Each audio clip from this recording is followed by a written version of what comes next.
still totally buzzed about the LA Galaxy MLS Cup victory. Adam Carolla. Yeah, get it on. Got to get ready to get it on. Erik Griffin back in studio. One of my favorites, Mayhem's here as well. Erik driving his Lucid automobile. Baby. Very beautiful. Love it. All electric, beautiful automobile. How's it working out? You know, it's great. I love it. I do think there are a couple of things that for the amount of money you spend for this car, it's the little things I think they should work on, like the map. Like I moved to a new area in Santa Clarita, and like on their map, there's nothing there. You know, so I hit him up. I said, for $125,000. Yeah. Is that what the sticker is for those things? Yeah. How's the range doing? It's great. 400 miles. Really? Yeah, I could go. Like I've gone to San Diego, driven around. You know, for the 2 days I'm there, and then come back on one charge. How's the charging apparatus station network? Very simple. Like for 3 years, they give you free charging at Electrify America. And then, I have it at home, which you have to have. Like turbocharged? Like 20 minutes? When you go to those places, yes. But I will say this. If you have an electric car, you have to have something at home. And it's better for the battery if you have it charged for 8 hours. That's better for the battery. You can't just have a car at the fast charger all the time. It's going to degrade the battery. You got the high-speed 240 at home. Yeah. Yeah, got to. Well, yeah, you have to have that. But it still takes 6-7 hours. So, but you have to have that. Because having an electric car is like having a dog. If you don't have a thing at home, because then you're like, oh God, I gotta go charge this car, and I gotta go to the place for 20-30 minutes, and it's like you don't want that. But it sniffs your balls. Yeah, it's eats all my food, but I love it. It was so funny because I was just talking on this show about the Batmobile last week, and then I woke up next morning and I saw Joe Burrow, quarterback, Cincinnati, bought one of those $3 million Batmobiles. Yeah, when you're young and rich and you have $50 million. Yeah. No, I get it. It's kind of a weird thing because if you buy a $5 million home, no one gives a shit. But if you buy a $3 million Batmobile, people can get pissed off. There's people in Africa without a Batmobile. They got to go to bed every night with no Batmobile. Yeah. You know how much food that Batmobile can deliver to these African cities? No, that's what my mom would always be that way. She'd be like, how many school teachers you could have paid? First off, like it would have gone to them. Yeah. Number one, my mom would always do that thing where she'd go, these guys in the NBA, they're 8 feet tall. They just hand them the ball. They just drop it in. I love it when women start oversimplifying things. And then they go, and they're millionaires. A school teacher gets $41,000. These guys get for dropping a ball into a hoop. Listen, if 100 million people were paying pay-per-view to watch people teach, teachers would make, they would be making $10 million a year. Like, they should just do that. Look at that Scantron. We're in Miss Robinson's math class The today. overhead projector's on fire tonight. That's what they need. And then it would be like that. But it's like a supply and demand situation. We got Burrow, and we got a minute clip of him. What and his the hell, Batman? It's a $3 million. Oof. I built in Europe, I think. Did you get it yet, though?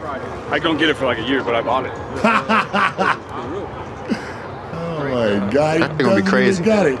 Oh, we're talking about Dunham was talking about this one. Yeah, Jeff Dunham's talking about. I think on I think I gotta go all in and go for like the expensive bats. the suit and all. That's gonna be funny as hell. Let me say this about Joe Burrow. Who's gonna fight Pause it. crime? I want to walk up to him and go, remember how we all made fun of Ryan Seacrest 20 years ago for frosting his tips and we called him a homo? Oh, yeah. You don't end up like him, do you?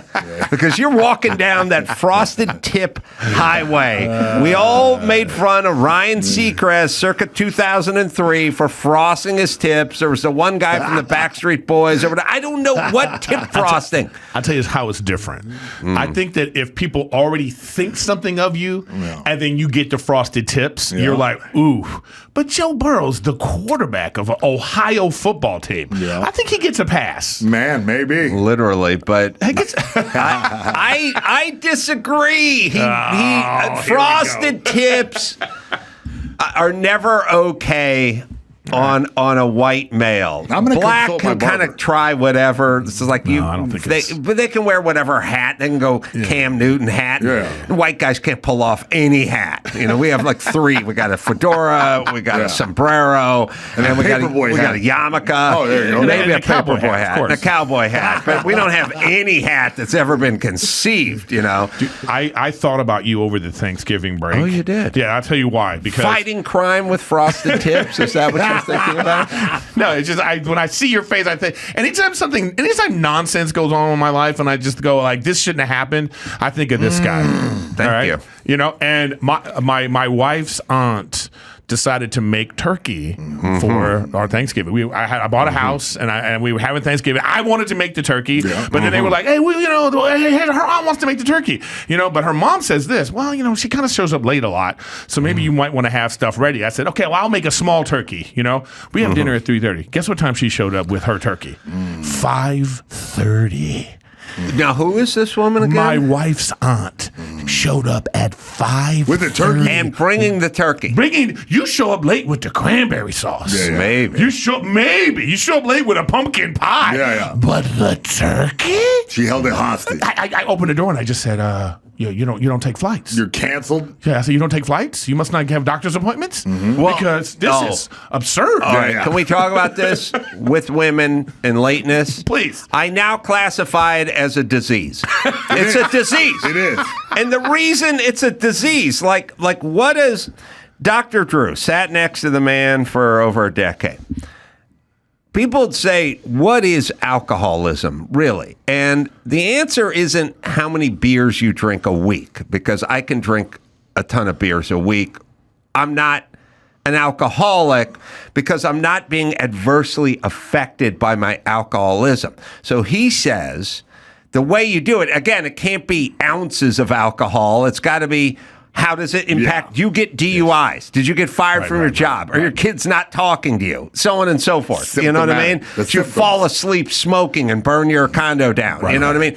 Consequences. And the reason I now qualify women and their lateness as a disease is in the face of missing flights, in the face of having doctors go, sorry, you're too late, you have to reschedule, and we're charging you, by the way. They continue. Having Erik and his immediate family hate your fucking guts because they're eating tofurkey for 2 hours before you roll through that door. Adverse consequences. In the face of that, they continue to be late. I think that one of my biggest pet peeves with anyone is being inconsiderate. Yeah. Like when people are inconsiderate, it's just the kind of thing that you got to go, oh, come on.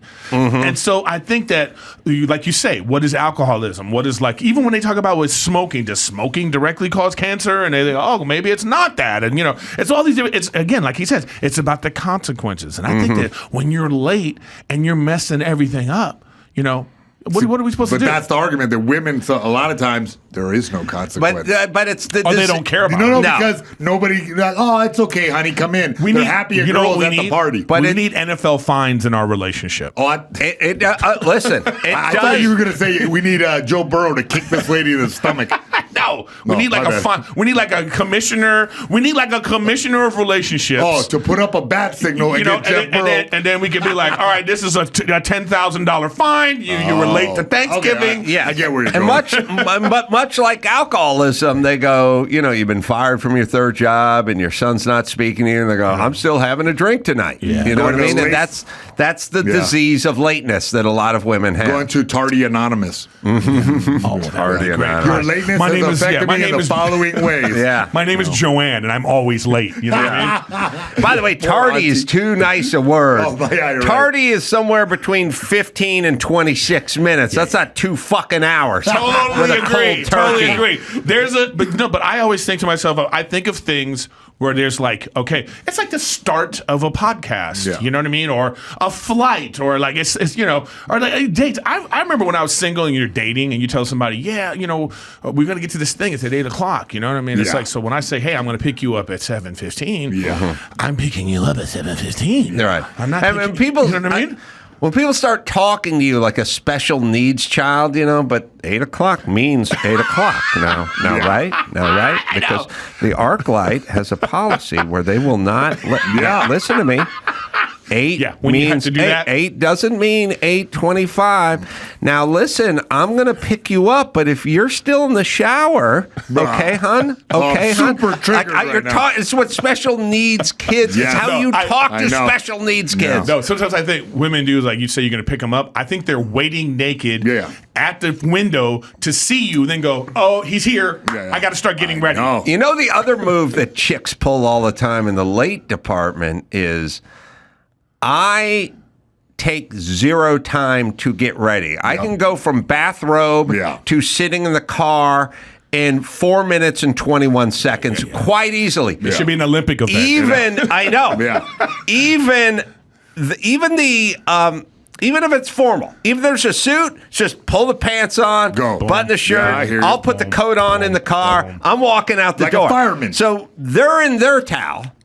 And you're walking around in your bathrobe, and they're like, "You're not ready." Yeah, I know. What I am is one Beatles song away from being sitting in this fucking car, and you are 92 minutes away from being in that fucking car. That's right. That's all it is. I'm one yesterday. What is yesterday? 4 minutes and I think Help Me Rhonda. 32 seconds.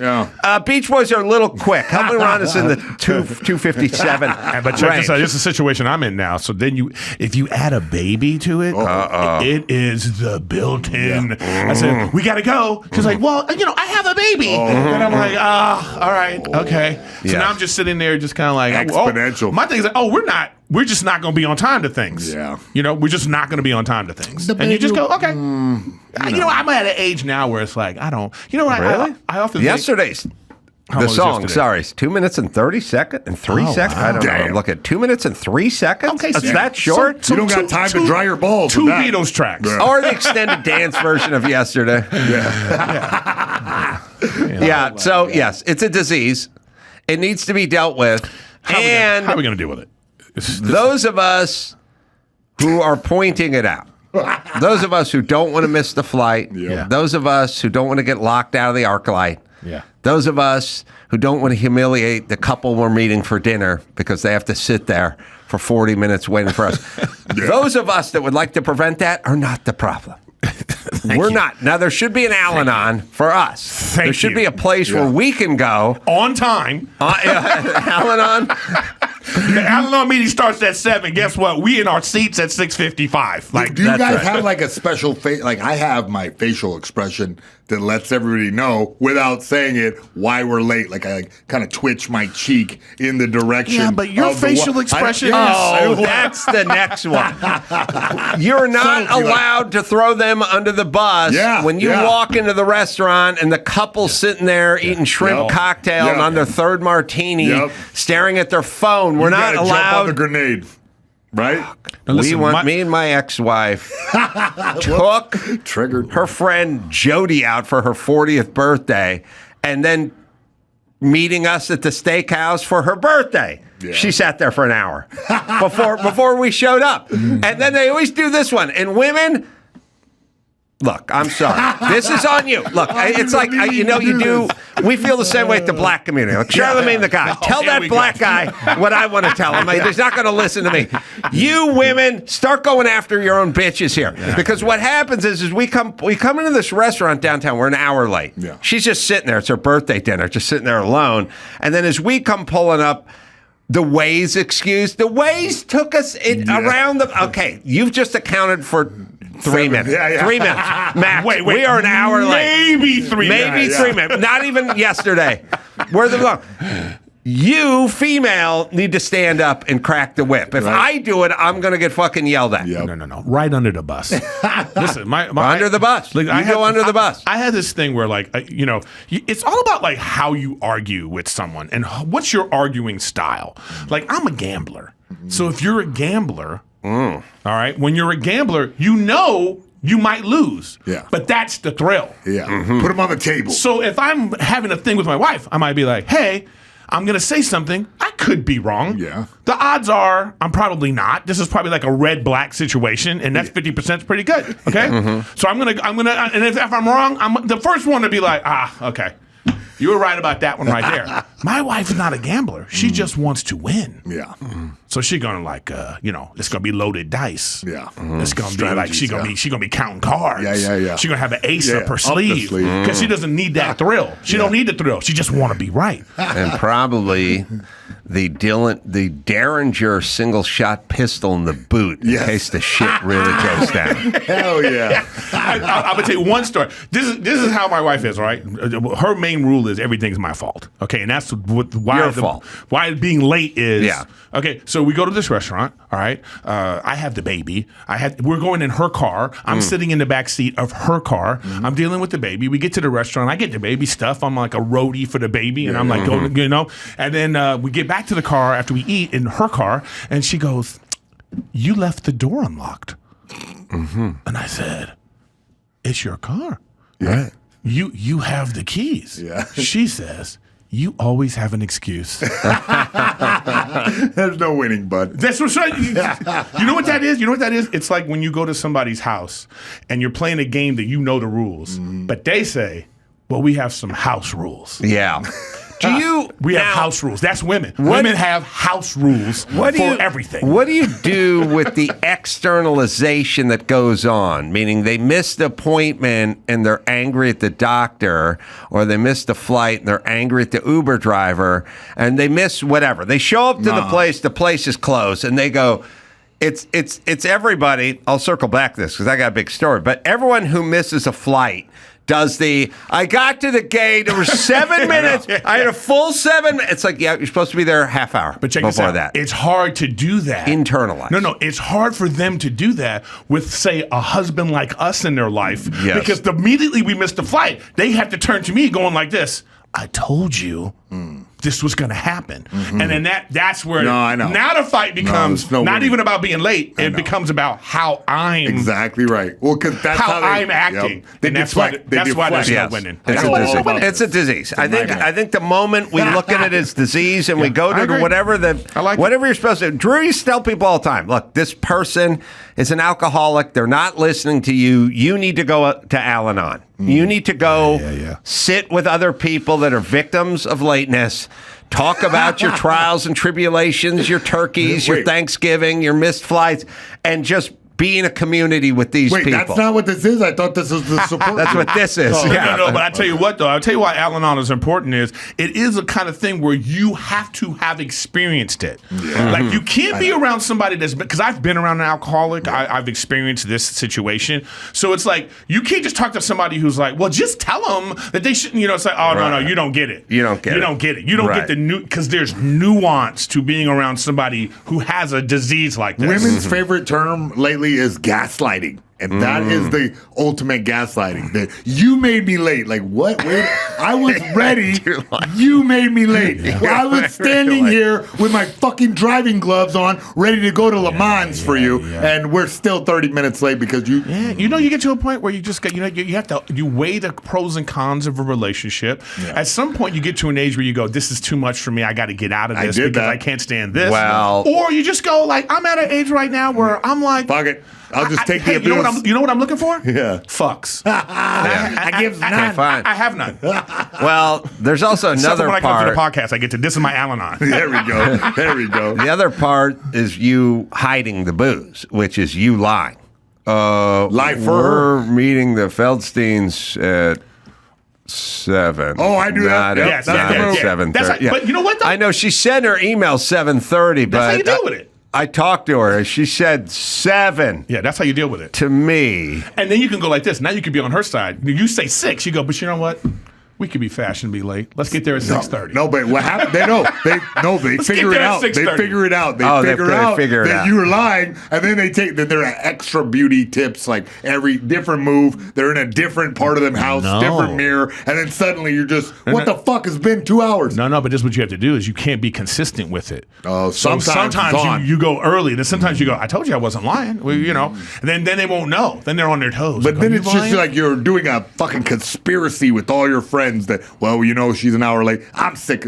I'm sorry I'm talking about this. Joe Prano, you were affected adversely by victim? a victim of a late girlfriend, right? Greatly Impacted, right? 2 hours late to 2 hours late to like Thanksgiving. Oh my where God. I'm like, they took the turkey out an hour and a half ago. Yeah. I did that life before. If you get to Thanksgiving dinner and you have to heat your food up, you should never be invited again. Yeah, if I have to take a plate and put it in a microwave at somebody else's place, come on. Brutal. Unless you already say, like, listen, I'm doing a thing where I'm going around to 5 different places, or my family, her family, we're going to be late. And it Unless was like you're doing that. small Thanksgiving where they're like waiting on us. Boom. Boom. Thank you guys for letting me be a part of Al-Anon time. Yeah, You're welcome. Pull up a chair. Late anon? I brought I'm donuts. calling it Later Al-Anon on. time. Later on. Yeah, man. Late and on. All right, there should be a support group. All right, so Get with it. now speaking of missing flights, we had a Segue. flight. We had a flight miss. So I went and did Adam Ray's show in Arizona, Dr. Phil's show. Oh, nice. Ton of Yeah. fun. Sam Morrell was there, had a good time. All good times. Adam's great. Great crowd. Fun. Blah, blah, blah. Then I went to another part of Phoenix. The following day, I did a show, stand-up show, and then Mike August and I were returning to the Phoenix airport on Sunday morning to drop off the rental car and hop on the Southwest flight that take us to Burbank Airport. Boom. Okay. So Mike has our travel itinerary, and the travel itinerary says 10:35 flight out of Sky Harbor, Phoenix Airport, and here's the flight number. So Mike says, well, what time do we want to leave the hotel? So, well, it's going to take 20, 25 minutes to get there, but Mike's got to drop off the rental car, so we got to build in a little time. But wait, let me ask you though. What's your normal time? Like, just so I know, because for me, it's like I want to be at the airport an hour before boarding. That's my go-to. What's your go-to? We go for an hour. If the flight's at 11, you get there at 10. But if there's no bag checking, then it doesn't have to be carved in stone. You get there at 10:08 for an 11 o'clock flight or something like that. But I go for the hour. Okay. I go for the hour. An hour before the actual flight. The actual So flight. sometimes that means like 30 to 40 minutes before boarding, depending. Yeah, Okay. I shoot for the hour. I got clear. I got TSA pre. So Mike goes, oh, look, it's going to take us 20, 25 minutes to get there. I got to drop off the rental car. Also, I got the car that'll get us into the lounge, the Centurion Lounge. Okay. I got a nice spread over there. Yeah, So I'd be maybe we should kicking it. get there a little bit early. So Mike and I go, and the Phoenix airport is massive, by the way. Chicago. Yeah, like Chicago. Just keeps going. So he's going to pull up in the rental car.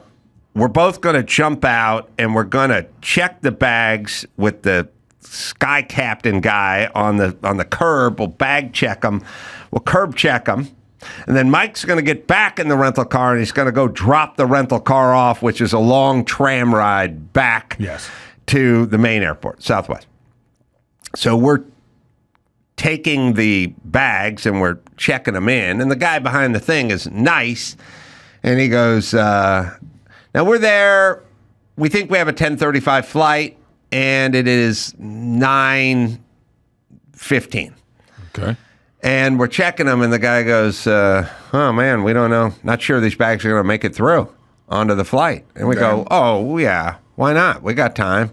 He goes, well, no, the flight leaves at 9:55. I said, and I do what I do. I go, no, it boards at 9:55, because now they always just put the boarding on. I go, boards at 9:55, but that's perfect. The flight's at 10:35. And he goes, nope, flight's at 9:55. And I go, what? Really? Our itinerary was wrong. And then Mike basically just yells shit, jumps back in the car, and yells, I'm not going to make the flight, and takes off.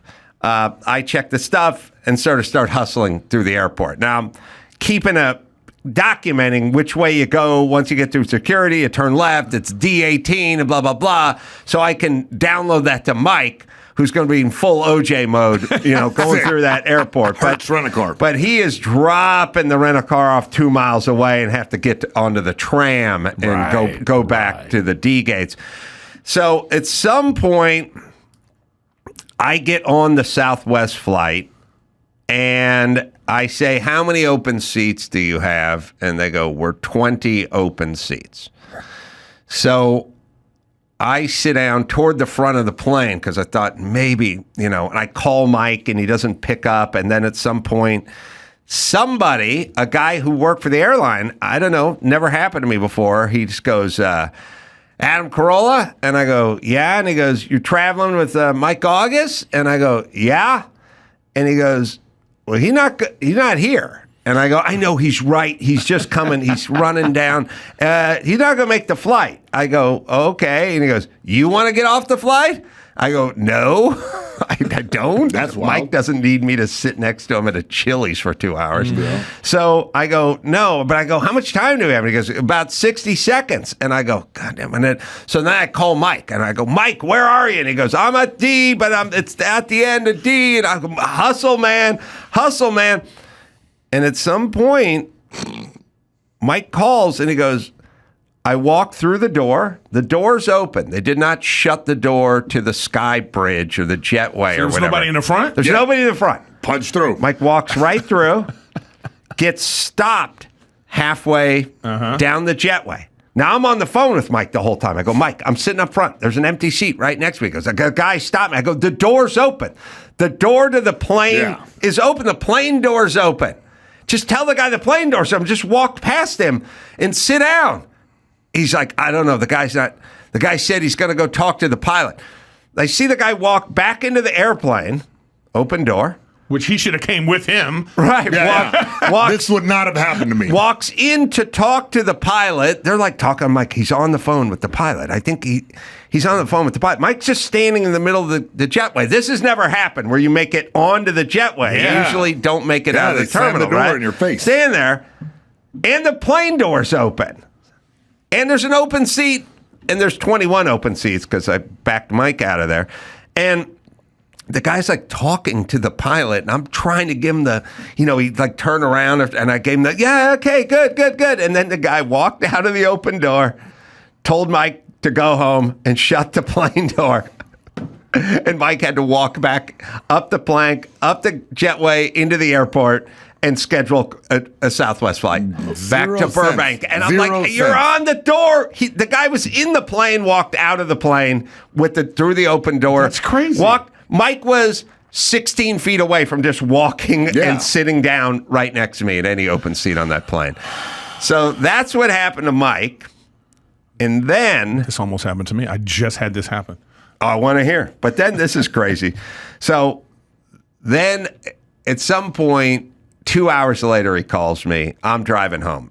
I'm back in Burbank. I'm heading home. Mike calls me and goes, I got the 12:30 Southwest flight. We're going down. We're taxiing. We get on the lane. We're about to take off, and they turn the plane around and drive it back. Not to the gate, just 20 feet away from the gate. They stop. And he goes, a cop car pulled up. And I'm like, oh, Mike, man, what the fuck? A guy did not agree. The guy sitting in the emergency exit did not verbally agree to open the exit door and assist passengers, and they turned the plane around. They got the cop. Of course, when the guy gets up, he doesn't want to leave. And so then they do that. Everybody has to get off the plane. They do that thing where they go, he's like, all right. And then the guy's like, no. Mike sat there, walked the dude off the plane, walked him into the cop car or back into the airport, and they just let him go. Okay, I was yelling on this show last week, you should need a license to fly at this point. This guy did not understand the rules where you sit in the exit row and you verbally commit. Yeah. All you have to do is go, hi. They go, do you want to? Yes. Yeah. Affirmative. Whatever. That's the rule. If we had licenses to fly, Mike wouldn't have had to turn around and come back. Maybe he could have flashed the guy's license, in the jetway, and it would have let him on. But I'm just saying, There are too many crazy people. They're too beaked up on prescription meds and beyond. We can't fly with these fucking animals anymore. We have to have a licensing program. I thought that you mean separate. Separate. Like you would be right. This guy, not only... This guy, if he had a license, it would be suspended for 6 months because he made everyone on that fucking plane turn around and go back to the gate. Oh, I love this. So it would be like how you have to go to the DMV and take a driver's test with someone. So it would be like they would have like a sort of fake airport, right? Then your test would be, all right, let me see you go through security, get to the security guy. Oh, you don't have change in your pocket, Exactly. Right? You know what I mean? Keys. You don't have keys. Shoes off quick. Shoes back on. You know the procedure. You put the bag on the damn thing. Laptop out. And there's Laptop a guy with a clipboard. Okay, good. Yeah. That was nice. You get to the gate. Yeah, right. You tried to pass through security wearing your championship rodeo belt. Yep. Sorry. Yep. Exactly. It's gonna be, but again, it doesn't mean you won't be issued a license. It's just a driver's test. You screwed up the parallel park, but there's still the three-way turn. Yep. You know, I like it. We'll get A, through security. Yeah. B, during the plane loading simulation, we'll see the guy walk up six aisles, start loading his duffel bag up over the head. Yeah. Sir, you have seat 33? That's you're in the no, you know what though? Okay, but Southwest Airlines would need a specific license for Southwest. Oh yeah, no, you'd have. And that's different from say United. Yeah. Because Southwest is like, hey man, Casual. Sit the fuck down. Yeah. Frontier, you got to bring brass knuckles. No, I'm saying, but I'm talking when you're in a Southwest flight and people are browsing like they're shopping at a buffet. Yeah. Hey man, we got to get where we're going. Go. Get in there. They're going assigned. By the way, Southwest. Well, okay, They are? you're right. Yeah. Yeah. Okay. We have the whole thing. We have the whole cornucopia. We have through security. Yep. Oop. You walk through with earbuds in. Yeah, Sorry, that's going to be a little deduction. Outta You here. should have Full known. water bottles. Full water bottles. a full bottle of Listerine. You can't bring this We'll in. do that part. We'll set up some other stuff. Like we'll put like a fake Jersey Mike's and we'll have you sit there going, how many pickles are in the Supreme? Okay, sorry. There are other people waiting in line. Move it along.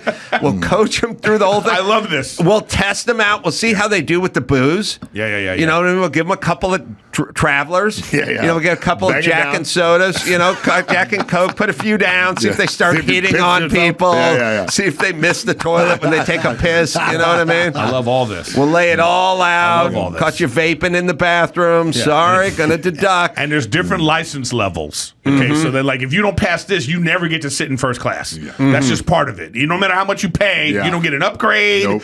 That's This is where you're at right now because you failed the security part of this thing. I'm with you. Get the plane turned around like this guy did in Phoenix. That's a 6-month suspension. You cannot fly. Inconsiderate. Inconsiderate. Listen, this just happened to me. I fly United all the time. You go to Chicago. I can't stand when the airline gives you these tight connections. So the flight's going to say land at 9, and then my next flight is boarding at 9:25. Right, and we moved you to Z Gate. This just happened to me. So I'm going to do these shows with Matt Rife, okay? And then it's like I get to the airport. They moved us to actually the E gates in Chicago. I don't know if you've ever been to Chicago airport. It never ends. And by the way, in terms of Matt and Eric, when they're in their underpants, you can't tell them apart. You can tell their humor's different, but when they just get down to their boxer briefs, there's no telling them apart. So I'm at the thing. When the plane lands, another part of our test you're talking about too is like when the people say, hey, we have some tight connections. Can everybody stay in their seats and let these people leave? You know what I mean? Get out of the way. I know. Okay. Yeah. So now when the plane lands, I turn on my phone and I get the notification right away. Your flight is boarding now. Right. And I'm at the fucking E gate and I got to go to C. So you get to E goes to B and you have to go underground in Chicago. Oh, the underground. Yes. And I have to go all the way across. And I tell you right now, look at me. I'm not in my best shape right now, admittedly. Right time. So I'm running through the airport, man. Nice. I'm running, and it's late at night too. And I know if I miss this flight, I'm going to miss this show because there's no other flights tomorrow to where I'm going. So I'm running and walking, and I'm wheezing, and and then you get to this jet bridge that, like, I swear to God, I have the video of it. It's the longest jet bridge I've ever seen in my life. Comically long. Yeah. Comically long jet bridge. I get to the plane, and I could tell they were sort of waiting. It's quiet, and I walk in, and I'm like, oh my God, I'm so sorry. You know, and then I see people with masks on. Yeah. All right. Yeah. Still with this? Still with the mask. They're looking at me like I'm like, it's not COVID, I'm just fat. You know what I mean? The sprint for life. Yeah. And I think part of that is just like, hey, don't do this. Like, don't have the thing should be like an hour with a grace period. It should never be a tight connection. Yeah. And if it is a tight connection and it's because of something your airline did, you should be calling the other plane. Sorry, you're gonna have to wait because we got people coming off. It should never be an issue. Yeah. It should never be an issue. Okay, if there's like a 10-15 minute window, it should be like we're waiting for this person. Yeah. Okay, you know, especially if it's like a last minute flight. That's craziness, man. I got some very flight-specific stuff for you, Eric. I was watching, I don't know how or where, but I got some YouTube footage. Somebody tweeted me of a guy just spazzing out on an airplane, screaming about a crying baby. And it sounded like you. Don't show it to me yet. Don't show it to me yet. But it sounded like you, so I actually put a script together, which I do not possess. I do not think. But at least I had the idea of doing the script. We transcribed it, is what I'm saying. And you do a lot of auditioning. Yeah. Oh, so you want me to read over it? Well, you know, an audition. I do. I do want to say this, and I don't want to sound like an asswipe, but the baby that never stops, is there a sack that we could put over the baby's head where they could breathe? I had a kid behind me just going. I know. When you get to hour 3, at a certain point, you're like, can we hold a shirt up or something? It should be like church. There should be a glassed off back section of the church, of the plane. So there's a part of the plane where like you have a baby, you have to sit back here, and we get to, you know how they close off first class? Yeah. That's what they would do. This is the baby kid section. Boom. I want them like Con Air. I want a small prison, a small cage in the back to lock them up. Hilarious protective custody. The baby's in a muzzle. You guys are too nice. I yell in a baby's face. Well, this guy. So am I passenger? This guy's great. Yeah, but now we'll take a break. We'll come back with a dramatic reenactment of what went on this flight. The guy. First, we'll just listen to him because he sounded like you. I don't know. For realism. We'll do some news. We'll do all that right after this. Hey, I'm Adam Carolla. That's Brad Williams and Jay Leno. Hey, everybody. Over there, we're doing our 3rd annual comedy fantasy camp. That's going to be January 23rd through the 26th, right in Hollywood, California. Where else would it be? These guys are going to be there. So remember, 2 out of every 3 comics make it big. Well, 1.5. Do I get paid for this? Please tell me I get paid for this. Go to comedyfantasycamp.com and get in on the fun.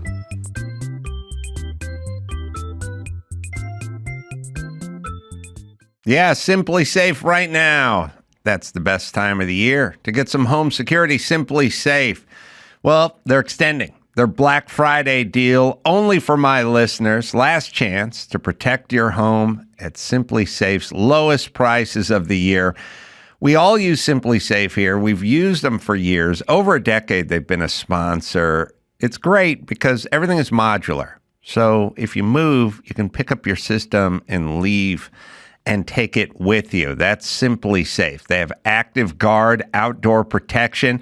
Changes the game by preventing crime before it happens. That's right. Let's not find the person in your house. Let's find them outside your house. If someone's lurking around, acting suspicious, agents see them in real time, talk to them directly, set off the spotlight, even call the police. No long-term contracts and no big-time fees. It's about $1 a day for the Simply Safe protection.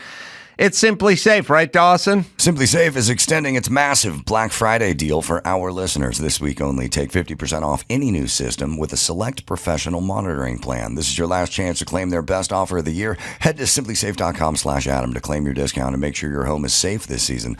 Don't wait. This offer won't last long. Keep your home, your family, and your peace of mind protected with Simply Safe.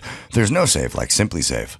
Oh, what a gift. Or a digital picture frame. What most people really want around the holidays is to see their favorite people more often. I mean, that's what the holidays are for, right? To see your favorite people. So this year, the best gift you can give is an Aura digital picture frame.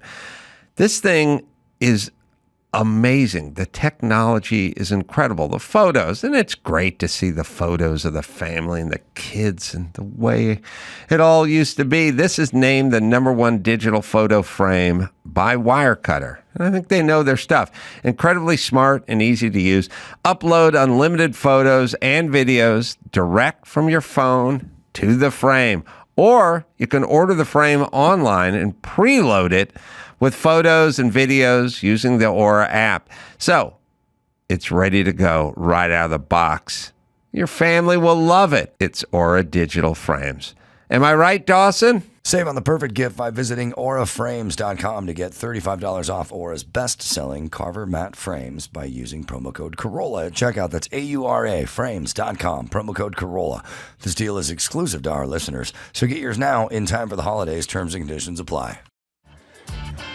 Fat is just funny. Fat is the only disease that we don't care. We just laugh at it. We make jokes about it. It's the only disease. I mean, obesity kills people every single day, right? But nobody else would be like, oh, they go Cancer Charlie. What up, Cancer Charlie? Oh, they go Cancer Tina. No titty Tina. What up, girl?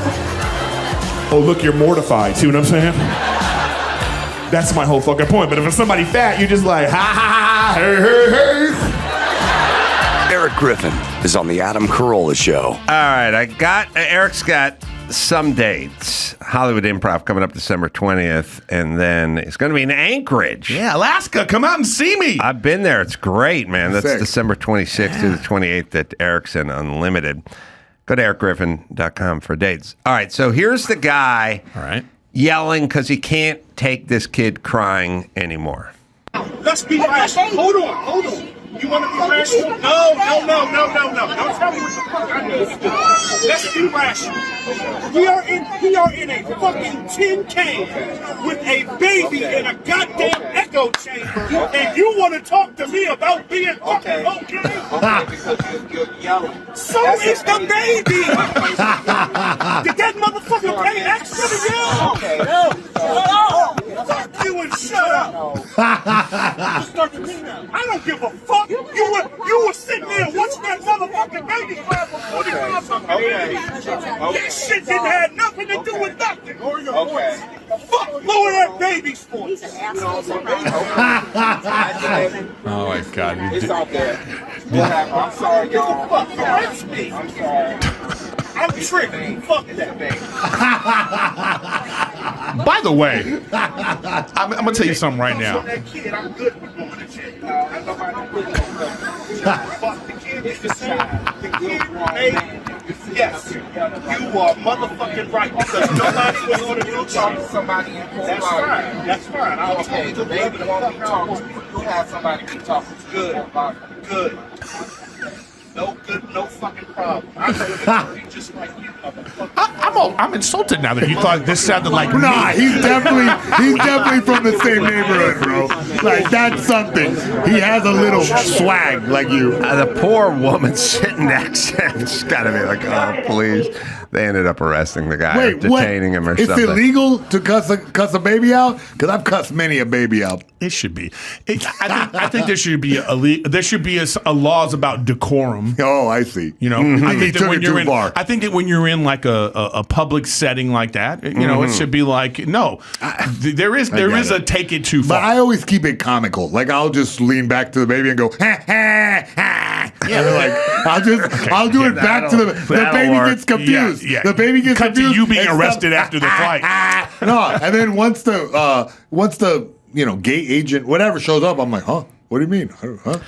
Now, Joe, if we're going to execute this, we need a clip of the part we have the transcribed to, not the full length. You know, we're going to need that isolated what's on the script here, which I imagine that somebody bit should with have the thought of. motherfuckers. I think that man, you can nail this part. I know you can do Well, it. give me the first 30 seconds again. Let's let Eric just how kind it of should have been done. Slide into character. Okay. Close your eyes. You're going to hear a little Erik Griffin in this. I did. You did. Let's be rational. Hold on. You want to be rational? No. Don't tell me what the fuck I need to do.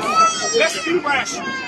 We are in a fucking tin can. This is where we start. With a baby in a goddamn echo chamber, and you want to talk to me about being fucking okay? So is the baby. That's the Erik Griffin part. Yeah. Right. No. Yeah. Wait. All right, that's it. That's where I agree. When the guy's making sense, yeah. Tin can. Yeah, this part, but he took it too far. No. I hear We your all can inflection. agree he took it too far. You're right. And when he said, I'm triggered, that was him That saying, was like, funny. you know what that part was right there? That was him saying, you know what? I'm going to bring the race card out because we've had to put it away for the last 7 years. We've had to put the race card away because we've been told, hey, don't do that. But then, like, if this was a white woman right now, this would have been like, oh, my God, it would have been nothing. You know Well, what I mean? later on, and you can find a version of it, later on he said if the kid was black, this would be a different, so he did go to the race card. Yeah, at he the had end. to. That's what I'm saying. Now, You gotta bring Dawson, it out you got now. baby crying? All right. Look, we're making a movie about this guy. So you're just going to do a fake baby crying. Yeah. Who's the flight? And you're the flight attendant? I'll be the flight attendant. So, again, you audition a lot. You're a professional. Yeah. I want you to bring your own flavor to it, but you do have a template. Do we know? Source material. Keep it Right. close. Keep it All right. close. Shall we try a little baby crying, and then you just sort of count yourself in? What the fuck? Hey, we're in a fucking tin can Oh, okay. with a baby in a goddamn echo chamber. And you want to talk to me about being fucking okay? Okay, because you're yelling. So is the baby. Okay, sir, calm down. Did that motherfucker pay extra? Are you telling that baby to calm down? Let's hear the original one getting more a call time. back. Let's call back. Undoubtedly. I want to hear the original. Now, are you okay with getting a tan and shaving your head? That's exactly what they would say. Let's be rational. We are in a fucking tin can with a baby in a goddamn echo chamber, and you want to talk to me about being okay? Okay, because you're yelling. So is the baby. Okay, so you're a man. Did that motherfucker pay extra to yell? All right, Dawson, let's roll on Erik. I want to kind of A and B this because I think Erik is every bit as good as this passenger is. Are you rolling tape on this take, Dawson? Well, we're rolling everything in real time. For me to access this immediately would be a stop and save and situation. Well, let's So- try one more take, and then I'll let you look it up. Let's start with the baby's crying, and then Maybe you don't have to be. Yeah. we'll hear the different join. choice Do you this want to time? hear again, or a little different? You know, we got the first one. We just go with the baby crying. We can ready to go. We are in a fucking tin can. Okay. With a baby in a goddamn echo chamber. And you want to talk to me about being fucking okay? Okay, because you're yelling. So is the baby. You don't hear that? Okay, calm down. I'm calm. Did that motherfucker pay extra? Huh? Is this some kind of upgrade that I didn't know about to the yelling? Okay? Huh? Good. That's good. There we go. That's good. That's Does it come solid. with the meal? That's good Very good. stuff. Very good. Right there. In your next movie you're producing. The original one more time. Just got to hear the first. He's really- I'm so in love with this. Let's be rational. We are in a fucking tin can with a baby in a goddamn echo chamber, and you want to talk to me about being okay? Okay, because you're yelling. So is the baby. Okay, so you're a man. Did That's that the Erik motherfucker Griffin pay part. extra to yell? Okay. No. Fuck you. Yeah. Shut up. I do like when I like the collateral damage when some poor guy goes, "Sir, could you just please?" And they go, Shut "Fuck up." you, Yeah. bro." Now, let me ask you something. Do you like this because, like, there's a part of you that wishes you could do this in public? But I you wish can't I- because part of it is because you're Adam Carolla. No, I feel that way when I see like a dog licking his balls in front of a hot neighbor. I'm like, what freedom? You know what I mean? Like the total freedom. Well, that's what I'm saying though, because there's a party that related to this. Okay. First off, I've been thinking about my license to fly thing for a while, which was, Mike filmed that as a sketch. Mike had the plane turn around. This guy definitely would have had his revoked or at least suspended for a calendar year. You know what I mean? Days. And so I'm sort of thinking how we really do need a license at this point. Yeah. To prove that you're worthy to be on a commercial flight. It's no longer, it's like you need a license to operate heavy equipment. You need one to operate a vehicle. Like we need to know, you need one to operate a daycare system. Like we need to know that you're qualified to engage in this behavior. And sadly, we're here. We weren't here when people dress like Frank Sinatra to fly. We're now here. That we need it now. So there's that. I also listened to it and it sounded like you. So that's why. That's right. You mean in tone, in like the incredulous thing you do? Yes. You especially can't believe it. Especially the part where he says, "So is the baby." That's it. Yeah. So Dawson, whenever you have that ready, we'll give it a listen. Yeah. We can move forward and. We would have to physically take a break so I can pull it off of this. So I can have it. I thought you were able to play stuff sometimes in real time. Huh? No, we're recording. We got one recorder going for the show and then a backup recorder. Okay. I guess we might be able to take it from a camera feed, but it still has to disturb the process that's happening. Okay. I don't know why in the past I thought we were able to do that, but that's fine. all right. That's all right. We got it. It's all in my It's head in the now. can. We got it. We'll give you a call back. We're going to the news. We're going to the news. Yeah. Let's do some news. We have a side by side. Nice. I don't know why people are. I'm telling you, bud. Not even prosthetics, bro. Just makeup. Just makeup. You're born to play that role. By the way, God, how dare you guys? You want to talk about trauma? Imagine this guy's wife or girlfriend where they're like, we're getting on the airplane. It's like, just listen. Don't do that thing. Just whatever. If some kid starts crying or something, just don't. Or we're going into the sub shop and they're out of curly fries. You're like, but hon, do not fucking, please. You know what this guy needs? He actually needs to become a stand-up comic. Maybe. Yeah. Because then you would be able to he would be able to vent nightly at the same level. Right. Blow that steam off, fall asleep on the plane. He needs to find an outlet. Yes. But we don't know what's going on with people. This guy might be out. You talk to this guy out in the terminal, he's getting arrested, and he says something like, listen, my mom just died. I'm going through some, Then you're just like, out. it doesn't mean it's okay, but you just have an understanding of why things happen. Yeah. All right. We got some news. Got some news. Folk hero or villain, whichever way you want to look at him. The suspect in the fatal shooting of UnitedHealthcare CEO Brian Thompson is ID'd as Luigi Mangione. Mangione. Mangione. Yeah. It's not Mangione? I was excited it's spelled, about Mangione. I checked. It's spelled the same way as Chuck Mangione. So is this an actual? Is this an actual guy. suspect? They Apparently, think it is him. They're very, very certain. I looked into it. It looks just like the pictures that we all saw. He was busted with not only a ghost gun, 3D printed. 9mm. 3D. That's why it kept jamming up because when you fire a ghost gun, it gets real hot and sometimes the slide will stick. And so that's what happened that night. And man, he had fake ID, 4 fake IDs, a U.S. passport, a manifesto against the. So he planned everything except for his escape. I mean, it seemed like he was just being real cocky about it, kicking it in Pennsylvania. And eating at McDonald's. Well, if I was going to find, my thought when I first saw this was like, if I was going to find the suspect for this, I would go to the company and I would say, okay, so let me see like the top 100 people you've wronged in the last 90 days. Like whose mother just died and could have been saved. Yeah. Whose family is ruined because of and then you kind of narrow it down that way. Like I'm not for what this guy did because this is a terrible thing, right? But like it's one of these things where you go like that Chris Rock joke. I'm not saying he should have killed her, but I understand. Yeah, and they'd be like, there's a heavy-set bald black man. His mom just died, but he's flying in from Atlanta, so we can interview him. Oh, wait, he's been detained at the airport. You know what I mean? So this is like one of those things, man.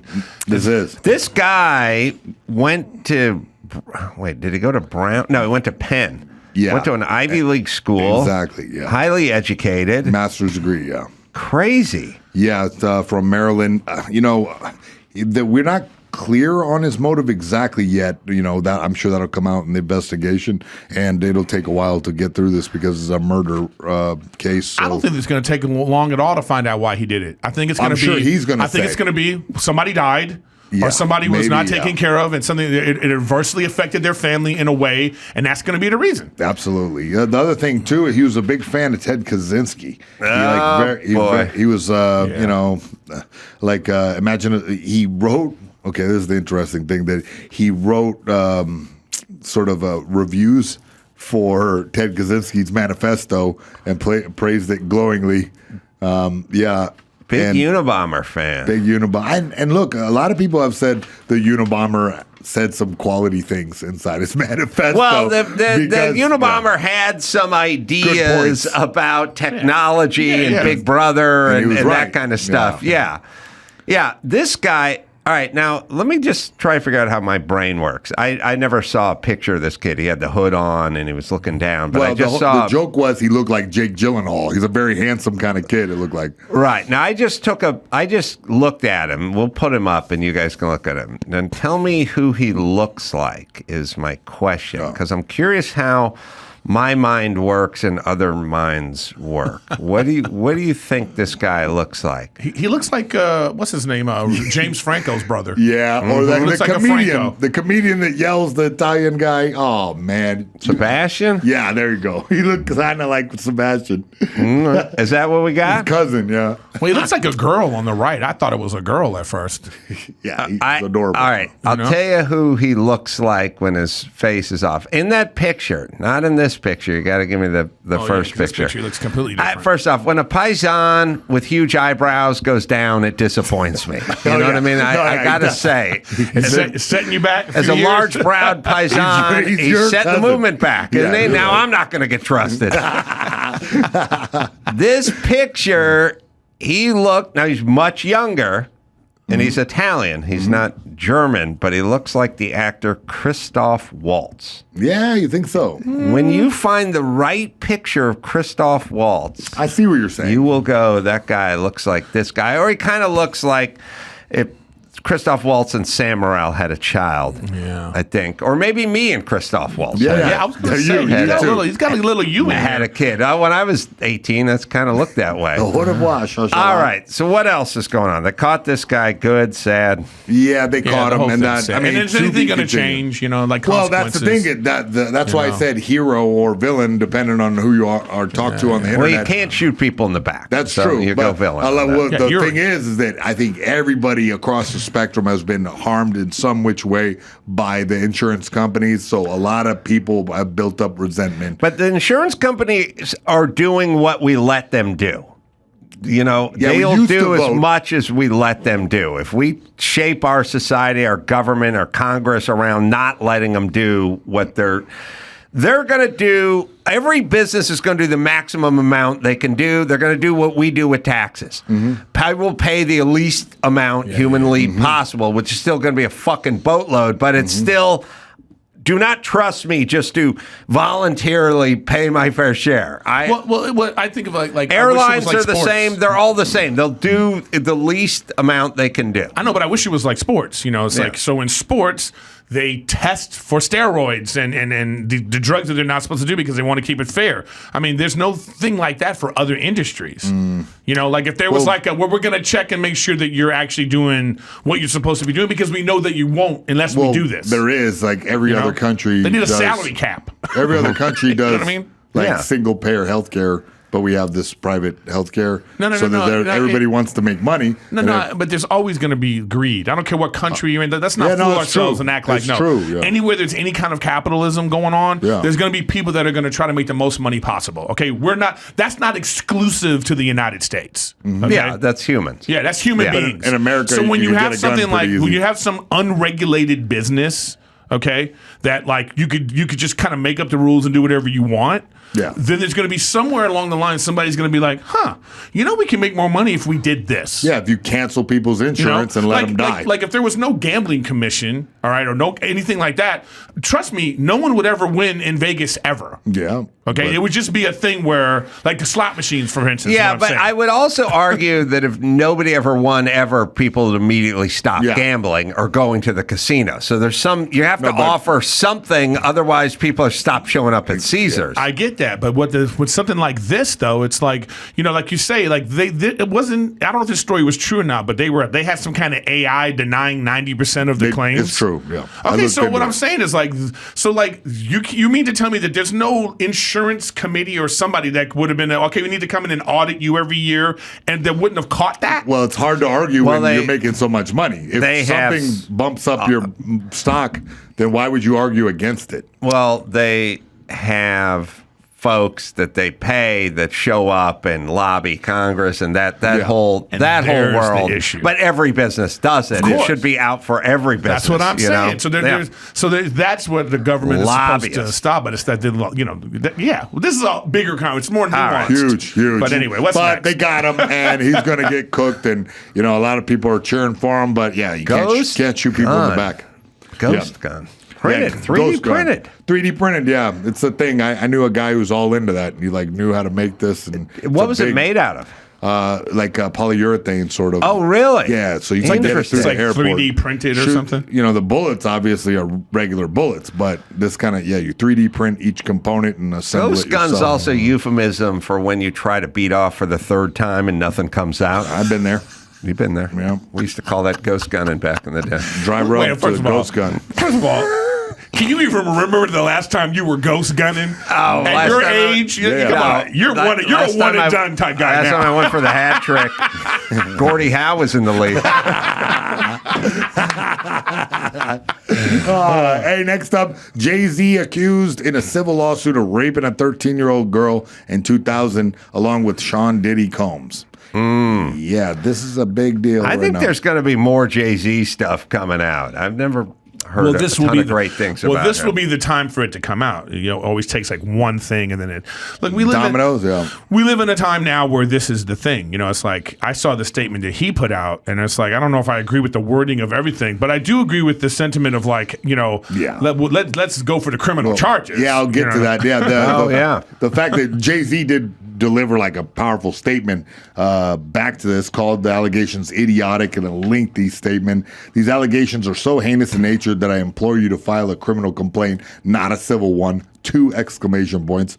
Whomever would commit such a crime against a minor should be locked away. Would you not agree? And the victims, the alleged victims, deserve real justice if that were the case. Yeah, and I agree. It's like if you're going to remain anonymous and you're not going to bring a legal case against me, then why should anyone believe you? Well, if they were 13 in 2000, they're now in their 30? Yeah, they're almost 40 now, right? They're 38 or what? What's my math? Yeah, no, they're 37, 38. Yeah, they're grown. They're a grown ass person now. So it's like hey. But maybe they're afraid. But this is my problem with when trials are done online and in the public. So now it doesn't matter. Well, see, that's the argument. The facts you're reading right in your perfect assessment, because that's kind of what Jay-Z is doing, and their attorney Busby is suddenly coming back. So here's what Jay-Z said. He said, "You made a terrible error in judgment thinking that all celebrities are the same. I'm not from your world. I'm a young man who made it out of the projects of Brooklyn. We don't play these type of games. We have very strict codes and honor. We protect children." So he came back with that, and the lawyer who has filed this case come back regarding the Jay-Z case and his efforts to silence my clients. Mr. Carter previously denied being the one who sued me and my firm. He filed his frivolous case under a pseudonym. Hold on. Jay-Z, who filed the case? So Jay-Z, under a pseudonym, apparently filed a case against the lawyer who's doing this. So it's a lot of back and forth, legal, Can I say this? I had an invention a long time ago to never get caught up in one of these situations for celebrities. It's a condom that comes with a birthmark on it. Now, hear me out. I'm listening. You use that condom with that birthmark on it. At some point, somebody accuses you of something, and then they say, I know what this guy's penis looks like. He's got a birthmark, looks like Abe Lincoln's head on the top of his shaft. And then you go, oh, you do? Well, okay. And they go, I'll never forget it. It's a very distinct birthmark on the guy's unit. And then at some point, you just pull that dork out right in court and goes, anyone see a birthmark on top of my... Case closed. Moving forward. Case dismissed. Case dismissed. Man, it's you ever feel old when you see things like this happen? Like, where you think like, I always think of like, burden of proof and like the justice system and all that, and you think like people are being tried in the public eye, and there's no point in complaining about it anymore. This literally is the world we live in now. Yeah. This is the world we live in now, where you could say, but what we need now is just the follow up. Like if he's guilty of these crimes, then I agree, he should go to jail, right? But if he's not, if this is some frivolous thing and there's some money grab, then someone down the line should be prosecuted of that. Yeah, it's happened 24 years ago, allegedly. And, I think it's what we were saying earlier, that now that Diddy went down, there's going to be a lot of the Diddy party explosion. And maybe, I'm not saying this is the case with Busby and his clients, that there's some people trying to make a buck off of this whole thing. I'll tell you who knows. Beyonce must know. Yeah. Somebody knows. Good or bad. She knows something. Well, I'm just tired of all these people talking about how, I was at the party, but I left before it got crazy. Like, don't even say anything. I know. There isn't one person that would not have gone to one of these parties. You don't even want to just show up. I would have catered the thing. You know what I'm saying? For What are free. we talking about? So it's like, the fact that now everybody has to come on and be like, I was at the party, because now all these pictures are coming out. I mean, it's terrible. Yeah. Yeah. What else you got? That nightmare is ongoing as well. I'm always catching this ongoing. It's developing. The story is developing. The man who scaled a 19-story building like Spider-Man did it to save his bedridden mother. Yeah. Yeah. Couple things. I wouldn't crawl up a step ladder to save my mom. A-frame. Well, check this out, Carl. If the healthcare CEO killer, if they would have done that and said, I'm doing this to bring attention to what this company is doing, would that have been better? Yeah, maybe. There was a movie starring Robert Urich and Timothy. All right. Turk 182. That's the movie's name? There was a movie with Bob Urich from Vegas and SWAT and other stuff. Yeah. About a fireman who got killed, and the mayor didn't give him the family and the insurance and the loved ones and whatever, and he hung off a Brooklyn bridge to get attention for his brother who died and was not compensated for the city. I swear to God, it was called Turk 182, 1981 and 1985. What's the Denzel movie where his daughter's sick? I know exactly Johnny what you're talking something. about. That's the same kind of thing. After a New York firefighter, Robert Urich. Good pull. Yeah, is unable to receive any compensation for an injury incurred during an off-duty rescue of a young girl. He grows suicidal. Furious, his brother, Jimmy, Tim Hutton, attempts to have the mayor and intervene and corporate whatever this and get justice for that. Ends up hanging off a bridge and trying to shame. It was what you said. Yeah. It's did it? Yeah. Did a big high-profile version of this thing to shame these people. All right, back to the guy climbing the building, because it's a good tape. Yeah, I want to see this. First off, I don't know what kind of building this is, but it's got chicken wire on all the balconies, which is not good. He climbs up this thing. Now he gets from one balcony to the next balcony. Sorry. I was gonna sit there and let my mom die. It's a project, I'd rather I risk think. my life falling than let her sit in there and die. Yeah, he's climbing all the way up the outside of the building. Sometime after 9:30 p.m., Jermaine received a call from his sister saying his 65-year-old immobile mother couldn't make it out of her apartment on the 15th floor. Jermaine rushed to the scene, but police had blocked off the front door. They said they was like, the elevator's not working. I'm like, no problem, I'll take the steps. I just want to go make sure my mother is sick. Oh, this is different. So I need to get up there. But police wouldn't let Jermaine in. So despite having fractured his hip earlier that day, Jermaine He raised the stakes. This sounds like an AI story. Yeah. I know. I was going to cut a hole in the fence to next door and then, to let her go through. The fire was contained by the time he reached his mother's floor. She reassured him from the balcony that she was okay, and back down he went. Was she yelling at you because you climbed outside? She was more shocked. She really not, she don't be surprised at things I do to her. She know I go over and beyond for her. So back down he went, expecting a quick arrest once on the ground. Wow. But an understanding officer let him go. So he actually did cut me a break because he understood the circumstances. And he knew, when you're adrenaline pumping your mom up there, you thinking she dying, you do anything you can.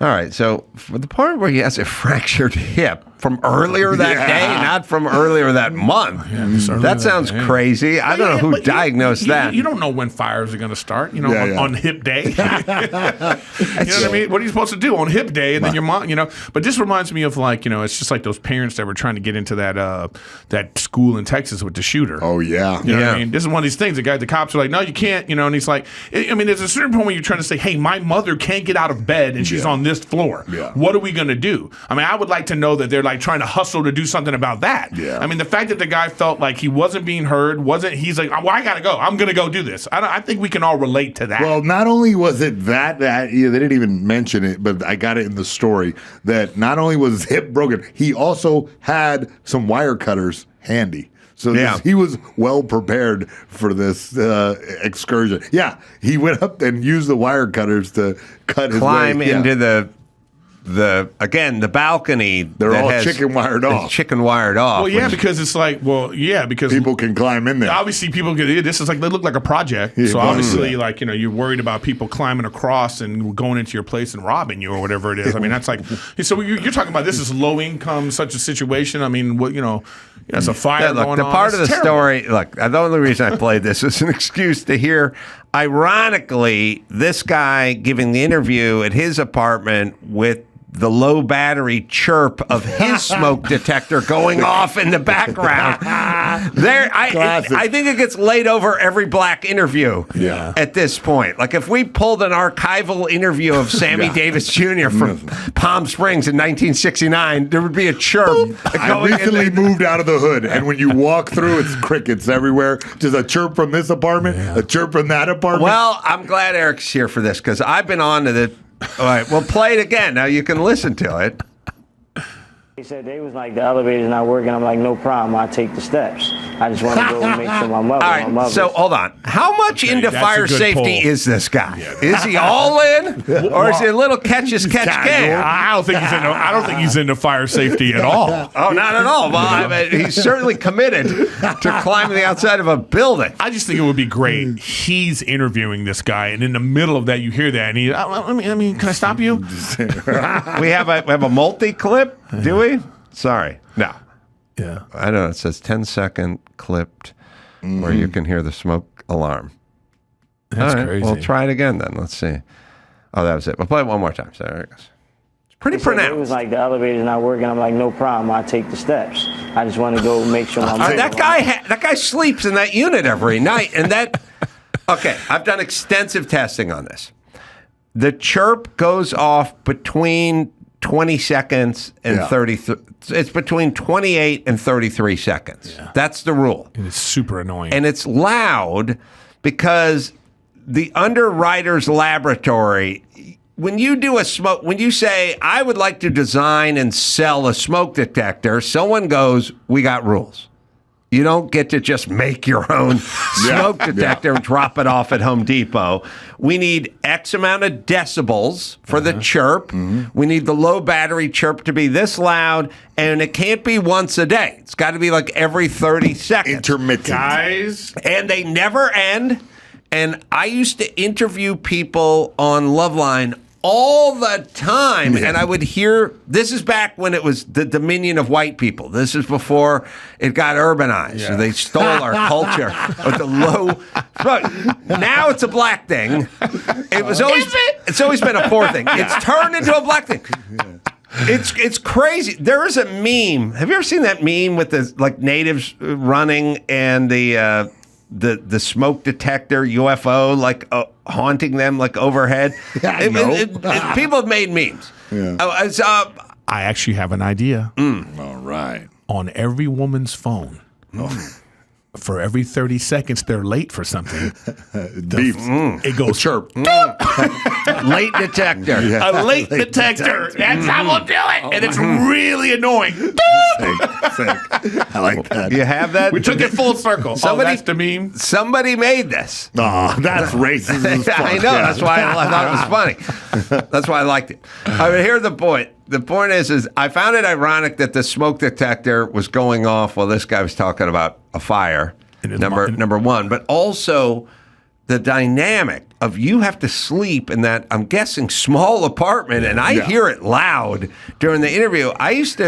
People used to call in Loveline, we're talking mid-late 90s, and I would hear the thing in the background. And Dr. Drew and I would pace them. It'd go off, and I'd see on the clock, okay, 18 seconds like that. And then I would go, it would come around. When it came around to 30 seconds, I'd go, shh, don't talk.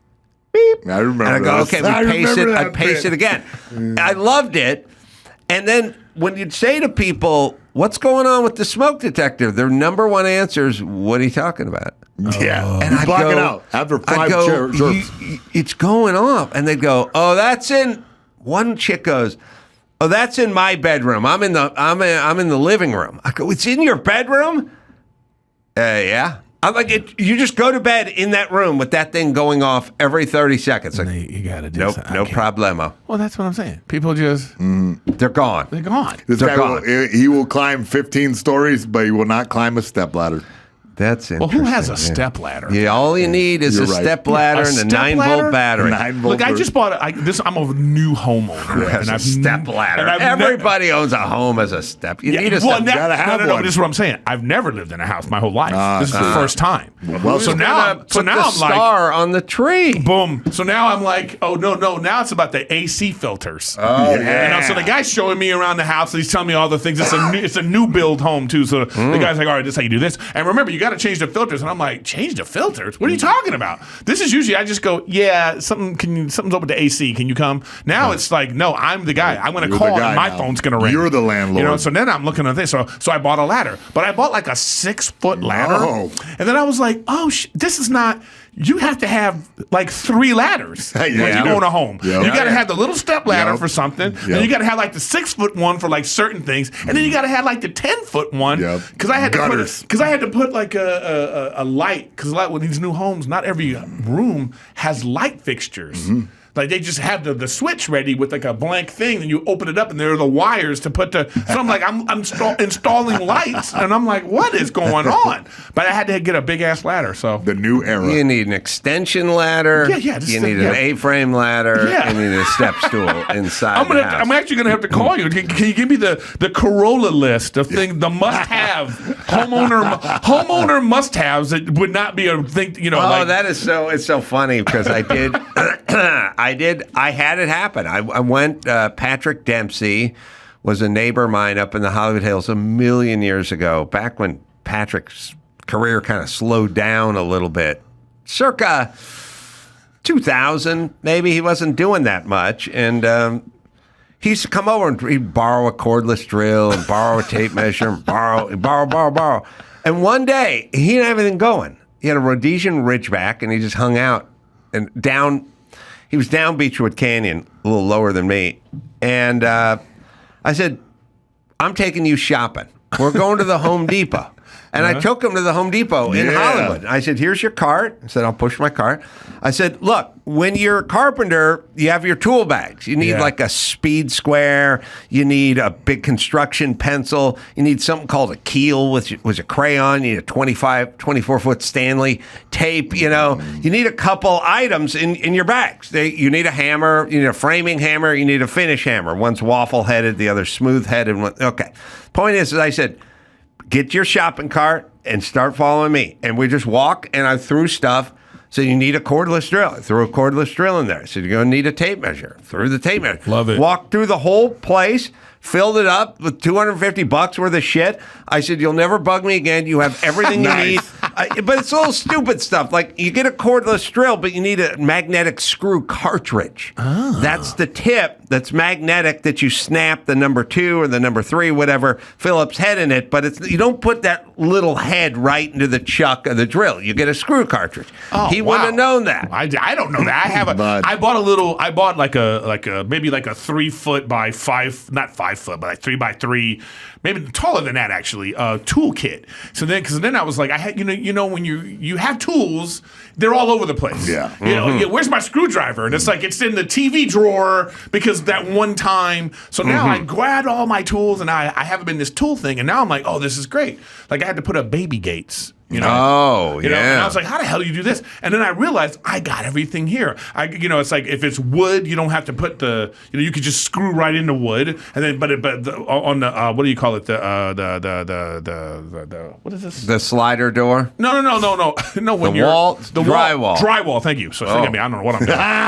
The drywall, you need to put the screw thing to make shield. The shield. See, and I realized could be a toggle. That's probably a shield. So what I realized is I've bought these things numerous times, and I just had them laying around the house. So now when I finally bought a house and we moved and I put all the tools in one thing, I'm like, oh, look at this! I have everything I need. If I want to put up pictures, I got the thing with the hooks, and then the drywall thing, and I got a drill. I got 2 drills, and I'm like, oh, I didn't even know I had 2 drills. It's your first house. Yeah. Great. Yeah, Congratulations. So I'm like, good. It does feel good. So, I worked my whole life, I just lived in I was a single parent home with my mom for when I was young, and we lived in an apartment, and you just lived in an apartment, and you just didn't even think about it. And you're like, can I own a house? And you live in California, so everything's so expensive.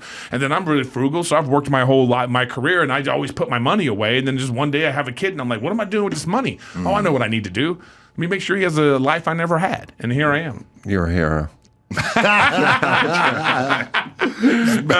it's so funny how often I do think of this guy when I'm like, anything that has to do with like, I wonder if there's a tool, and I go, you know what, Carolla would. There's a tool for everything. All right, you got one more? Got one last one. Defund the Police activist goes viral after begging for help when everything she owned was stolen in San Francisco. Oh, I love this. The cops didn't do shit.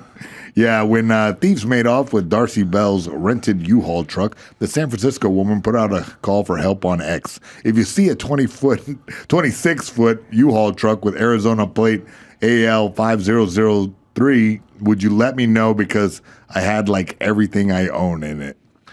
Well, she put that on X. I know, yeah. That was a bad move. She's getting trolled. Yes. So now she's just getting smashed. But that sounds like rage bait. It sounds like it. You know what I mean? I don't believe anything on the internet anymore. People put things out. Like when you see like a super duper fat person trying to act like they're pretty, you know that's just rage bait now. Yeah, well, but she's keeping rage bait's what I called the second in the when I was going for the 3. No, that was my Ghost Gun was third. Rage bait was you second. Start rage baiting when you can't get the third out. It morphs from Ghost Gun to rage bait. I think people watch The View now to make videos to like for rage bait. I agree. I yelled it the other day. I think they're now they're made fun of more than they're actually earnestly listened to. Yeah, that Sunny Hostin chick. She is like the queen of rage bait. Yeah, she's that's what the whole thing is. That's how you get engagement. You say something a little offhanded, and you say it with conviction, and then people just like. There's more videos on the internet right now about hating that show than I think they get views because engagement pushes the algorithm. But does she know what she's doing? Yeah, she does. I think so. I think so, man. The whole world is Andy Kaufman's. Look, man, there was a time when I was like, I remember I used to like you hear about Glenn Beck. Remember when Glenn Beck was like, everybody was like, Glenn Beck's crazy, whatever. And then I thought about it. I was like, oh, damn. And then I looked up, like, you go to that the Fortune magazine or whatever. What's the one that tells you everybody's money? Yeah. Forbes. And you go like, I looked it up one day. I said top earning news anchors.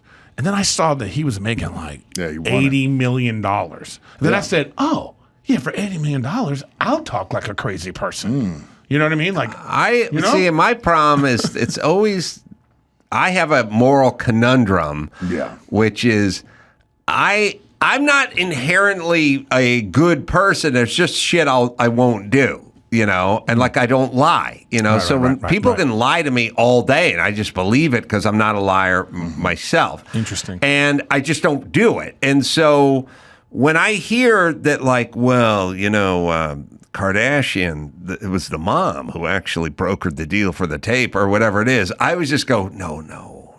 Why would you do that? You couldn't do that. That's your daughter. No.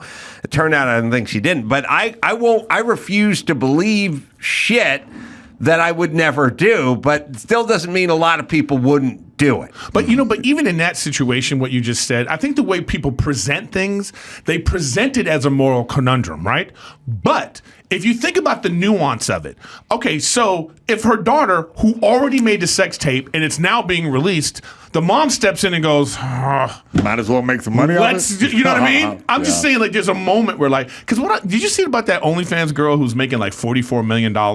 She made $44 million. Jeez. That's the amount of money. That's the amount of money now where you kind of go, oh, I want to make sure now, well, are you putting money away? Like, if that's your daughter and she's already done it, what's she doing now? To get $44 million? It's just, that's the OnlyFans thing now. It's like, there's just people out there. She reported that she had one person that gave her $5 million in the year, throughout the whole year. Like, Is she doing kinky stuff? Probably, who knows? Yeah. But if she never has to actually touch a person and she's doing this thing, look, we have this thing in our head about sex work where we're like, sex workers, that's terrible.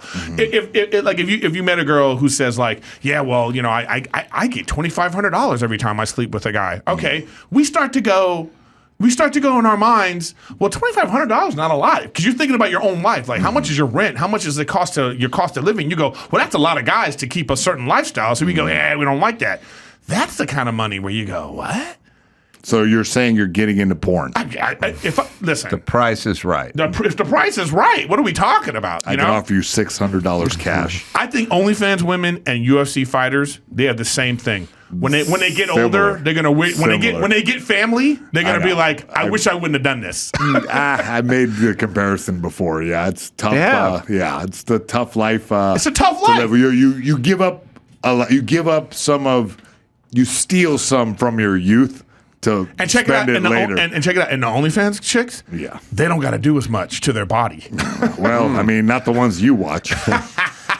Do we have this guy in Christoph Waltz? That's something I asked for some time ago. Actually, I want to see 18-year-old Carolla. I want to see that next to that guy. Well, me too. They're not a whole lot. Eyebrows there are not a whole lot of photographs of me. Yeah, that's true. We got to go to a dusty photo album in the back of a closet to find. I see the Waltz comparison. Oh, okay, yeah, a little chin action. You know what? That's a great. Hey, guys, back there, crack staff. Yeah. Good find. That's the one right tried there. to yell at them to put it up there, but all right, just put it on the screen if you got it. That's all I'm saying. All right, we take a break.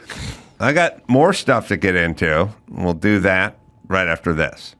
Qualia Senolytics, the biggest discovery of our time for promoting healthy aging. I feel 15 years younger, and you'll feel 15 years younger in a matter of months.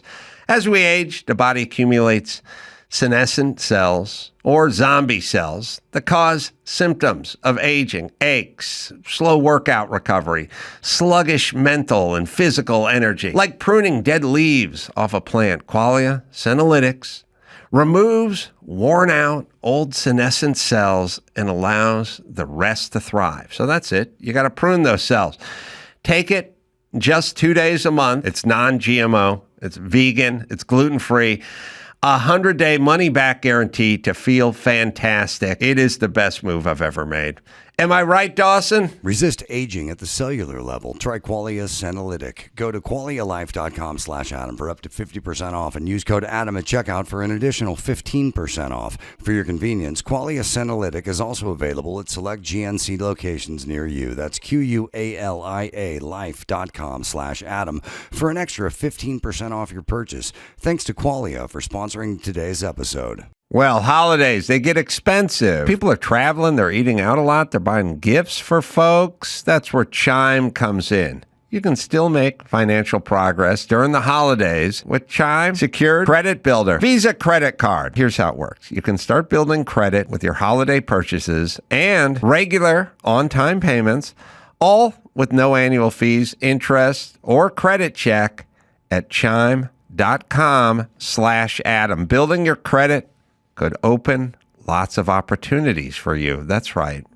When you have bad credit, I mean, everything. And you end up paying more. Your car payments will be more. Everything is worse with bad credit. So let's get it together. Use it everywhere. Any place Visa credit cards are accepted, you can use your Chime Builder Visa credit card, and you can build credit using your own money. Access 50,000 plus fee-free ATMs, more than the top 3 national banks combined. Find the closest one to your home with your Chime app. It is Chime. Am I right, Dawson? Turn your holiday purchases into steps toward your financial goals with Chime's secure credit card. Get started today at chime.com/Adam. That's chime.com/Adam. Chime feels like progress. The Chime Credit Builder Visa Credit Card is issued by the Bancorp Bank N.A. or Stride Bank N.A. Chime checking account and qualifying direct deposit required to apply. Late payment may negatively impact your credit score. Results may vary. Early access to direct deposit funds depend on payer. Out-of-network ATM withdrawals and OTC advance fees may apply. Bank ranking and number of ATMs according to U.S. News and World Report 2023. O'Reilly Auto Parts. O'Reilly Auto Parts is in the business of keeping your car on the road. They offer friendly, helpful service and parts and knowledge that you're going to need to maintain and do the repairs yourself. Always used O'Reilly. I've used to hit the one up on Foothill when I was in La Crescenta renting a house, keeping that Isuzu Trooper on the road.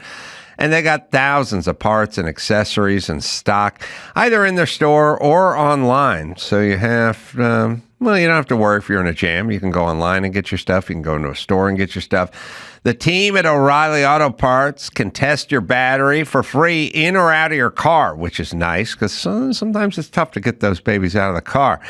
You need your windshield wipers replaced, brake light fixed, or a quick service. Well, they'll help you find the right part or point you to the nearest local repair shop as well and get help there. Whether you're a car aficionado or an auto novice, you're going to find the employees at O'Reilly Auto Parts are knowledgeable, helpful, and best of all, they're friendly. They're professional parts people at O'Reilly. O'Reilly Auto Parts. One-stop shop for everything, especially if you're a do-it-yourselfer for your car. In-store, online. You can stop by O'Reilly Auto Parts and do it today, or visit us online, O'ReillyAuto.com/Adam. That's O'Reilly.com/Adam. It's time to check Adam's voicemail.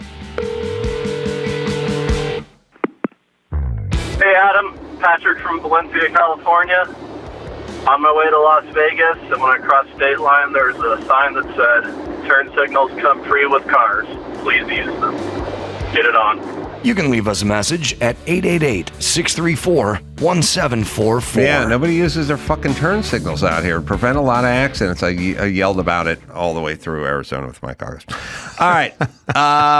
Now, it says here we're going to be at the Pasadena Ice House tonight, but when I went online, it said start time is 8:15. Well, the door's probably open I got at 7, I guess. Well, you have so many. You have a lot of of female fans, so all young, all hot. Well, you know what it's like. You tour with Matt Rife, right? Oh yeah, it's great. Same. We just did it too. We just did an arena. He did an arena, man. 12,000 people. It was crazy. 12,000 people. Yeah, I was looking at this like, wow, you here to see comedy? This is crazy. Is that a treat to go out there in front of that big a crowd, or is it nerve-wracking? I don't think of it. I just don't even think about it. I just think like, the sound is echoing, so I'm like, let me just pace myself. Let me just do this like I'm at the comedy club. The timing is different, though, no? No, but I'm just going to do this like I'm in front of 100 people. There's like big, what do you call it, screens so people can see you. So it's like as if you're performing right to whatever section anyway. So I was like, it was great, though. It's great. It's great to see. I've known that kid for over 10 years. So to see this kind of success that he's having right now warms my heart. You know? You met him when he was how old? Yeah, he was like, he hit me up. He did this to a lot of comics. He's at the time Twitter. You know, he was like, "Hey, I'm trying to be a comic," and the way he did it, it was so genuine and aggressive in a way that he was like, "I just want some time. I'm trying to, you know," and I just befriended him. Then so I was in Pittsburgh. I was going to do the Pittsburgh Improv, and he says, "Hey, can I come open?" And I was like, "Sure." I was like, "You know what? Come on." And he got on a bus. His mom let him at 16 years old, whatever it was, get on a bus by himself and come to some strange man off the internet. P. Diddy fucked the shit out of him 4 months later. And, and then he came and he bombed terribly. And then just the courage that he had to do all that. I always look at him and thought, man, I wish I would have done this when I was this age. And so I've just been in his life ever since. You know what I mean? So it's that's a good story. Yeah. He's a great kid, man. And it's like, some people would be like, like he opened for me for many years, and now here I am opening for him and he's doing it on a scale that I never did. So, and I just enjoy watching the process. And he gets so much hate and so much love, but it comes with it. When you're like that famous, people are going to hate you, especially in the age of this stupid thing. Yeah. So everybody has an opinion. Everybody has an opinion. So the guy is like, I just think that it's wonderful to see. So I always love that one of these kids that I've mentored is finally giving back, and I'm like, yes. So I'm a DGA director now because of him. He's got another Netflix special coming out. I directed his 2 Netflix specials. About to direct another one. Oh, you did the improv one or the crowd work one? Yeah, I did the crowd work one in Charlotte, and then his first one. And so. When's the next one coming up? I'm not sure when that's still in the works. So it's like, but yeah. That's like I say, I have no. I just think that we live in a different time that you have to. Not everybody's built for it. Not everybody's built for this business. They think they are, but it's like no one's mentally equipped to deal with the negativity that comes on the internet. We're not built for it, man. Like you know what I mean? We're just not. You have to adapt to it, everybody does. Even if it's just like even if you work at Starbucks and one person walks in and they see you and they go, "No, that shirt today, huh?" You're gonna think about that all day. Well, do you think future? I don't have a thing about it.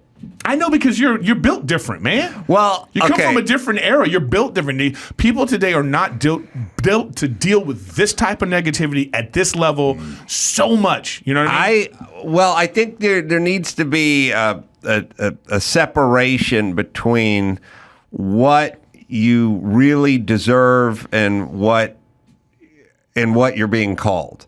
So it's like, give me an example. I love that, but give me an example. Like sometimes someone will attack me, and the Young Turks were yelling about me, and Cenk Wigger, whatever his name is, I don't know the guy's the Ben guy. He was going, Adam Carolla doesn't know anything. He doesn't know anything, and I was sort of like, all right, I don't. You can't say I don't know it. I can build a fucking house, you retard. Yeah, can you build a house? I have a skill.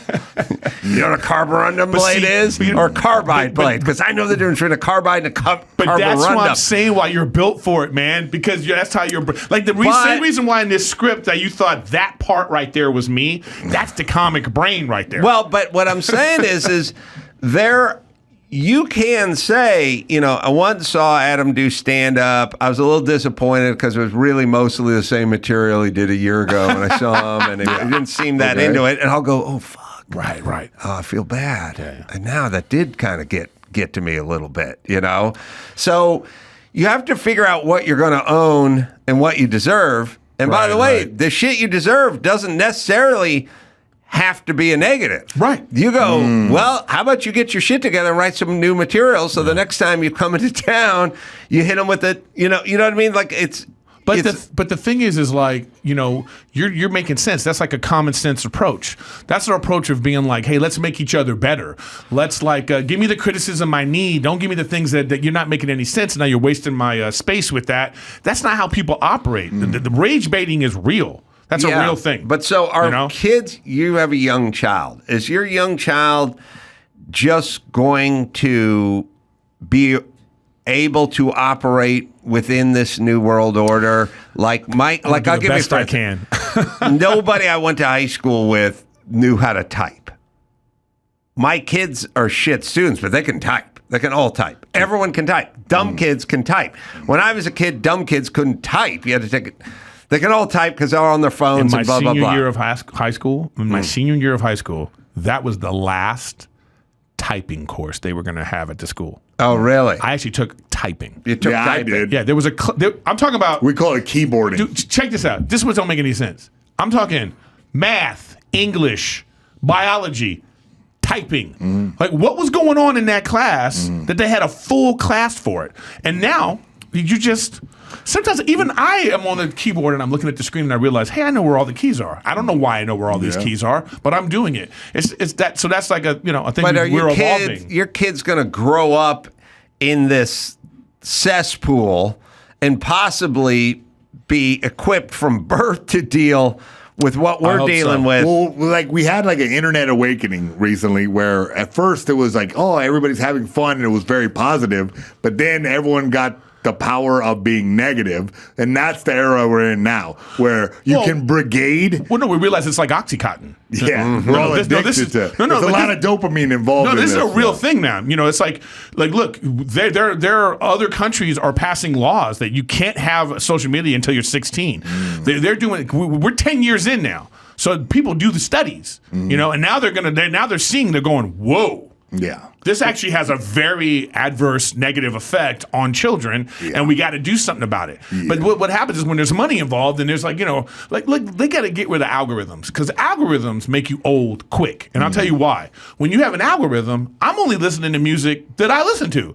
My music is, so now it's like I listen to my 1930s, Louis Armstrong stuff, and then now the computer goes, oh, that's all you like. So we're going to show you the boom, boom, boom, boom, boom. And I don't know the new things that are coming out. Or if you look at one trans girl who looks great from the waist up, now your algorithm is like, man, tell me about it. Now tell me about it. Now your algorithm is like, oh, you like chicks with dicks. Yeah, waist down too. So we're gonna. So then it becomes a thing where you're like, well, wait a minute. How do you see new things? How do you learn new things? They're just giving us it's an echo chamber. The algorithm will bump you in the direction it wants you to, and usually that's to spend money. Right. They want you to. Oh, okay, here, get married. Like that. That should be illegal. Tell me. I mean, all right. Let me ask you this then. If this is, it's like, are they listening? It's like you have a long conversation about wanting to get a decent pair of moccasins, and then at some point you look on your phone, there's a sale for moccasins, and you're like, are they listening? Yeah, I think so. All right, tell me this. Why wouldn't it? AI. Man. But here's a weird one. So I had Dustin Ybarra in here. And for some reason, we got this funny conversation. We're talking about arroz con pollo, rice and beans, Spanish Mexican dish, rice and beans, right? And we have a laugh about it. And then we finished a pod, and me and my girlfriend get on an airplane, and we go to Oregon to go to my sister's house. And my girlfriend wants to have Mexican food. And we go to a Mexican food place. We sit down. I look down. I see arroz con pollo on the thing. I said, I've never tried it in my life. I learned it in Spanish class. I've eaten Mexican 200,000 times. I would go order tacos and beans and rice and stuff. But I said, I'm ordering arroz con pollo. I'm doing it. It came. It sucked. But then the following day, we were sort of sitting around, and she was scrolling through her phone, just looking at all those people she follows that make, how to make the best tomahawk steak or the best, dude, I love those. Whatever. She's just looking at food porn. And at some point, she's watching a video of a chick making arroz con pollo. Yeah. And I'm like, you've never seen one? I've never seen a vid. And she's like, yeah, I don't know. It's just on my phone. So I'm looking at it. And I'm like, did it here? No, but did you go to a place and pay with a credit card? Yeah. Oh, what the hell? Now you're getting deep in it. Eagle eye. I'm just saying, everybody's man. watching I think that there's a connection. Yeah. I think there's a connection to that kind of stuff. I don't know if they're listening. I don't know if like the AI is going like this. Carolla, rice and beans. Get the videos over to Carolla. No, I don't think it works like that necessarily. But I do think it does. I think the AI is really smart. Yeah. And I think that it's been activated a long time ago. The singularity already happened. And I think it's already out there, and now we're just kind of like there was like I would would say a year and a half ago, we were all very scared of AI. Remember? It was just like they were having a tribunal about AI. And now there's commercials that come on all the time like, you got to use AI. Yeah. The iPhone has like, hey, Siri. And then it's like, this is AI now. Look at that. See what it did? It's all AI now. So it's like. Is there, start talking about ladies who are late at the beginning of the show. Is there a thing, I don't know if you guys have done this or it's happened to you, but is there a way to get off the group text? Because I don't know. Sometimes you want to be out of that. Yeah. There's been time recently, so it's like my sister, women go round and round and round, like, thanks for the best Thanksgiving ever. Then they write back, no, thank you. And then they go like, next time we'll bring the pumpkin pie. And they go, ha, ha, ha, thanks. And then they write, seriously, it was a great night. And I'm on it, and I got my earbuds in, and I'm running on a treadmill. And I'm trying to listen to a podcast, but they won't stop going. You gotta turn that off. Back and forth. How do I get... You turn off the notification. And mute. Yeah, you mute that. No. Swipe left, mute. No, within your headphones. That too. Within the headphone things, you go stop, turn off announcements. No, because my sister and my mom go back and forth about everything. Taka, taka, taka, taka, taka. Right. I just have to mute them and go about my life. I'm in a group chat, and this is what my wife's family does. They will name the chat whatever's happening. So it's it's like Thanksgiving at the Griffins. Yeah. So there's a whole, and they added everybody into that, and it's like, it just goes on and on and on. It's like, yeah, I just. It's a lot of extra nice talk, right? Yeah. Unnecessary. But that's why Thanksgiving dinners are always bad, because every year they're bad because no one wants to say, like, there should be like an anonymous, like, hey, the turkey was dry. Anonymous chat. There should be like, hey, the turkey was dry. Let's work on that for next year. But everybody thinks their recipe that they made is really good because nobody wants to be like, no negative feedback. God, is Sharon making her turkey again, or whoever it is? You know what I mean? That's what it is. Well, we should have, like, we have Secret Santa. We should have Secret Complainer to get people We are saving the world in here. That's right. We are saving the world in here. We need a Secret Complainer. We need the late beep for women's phones.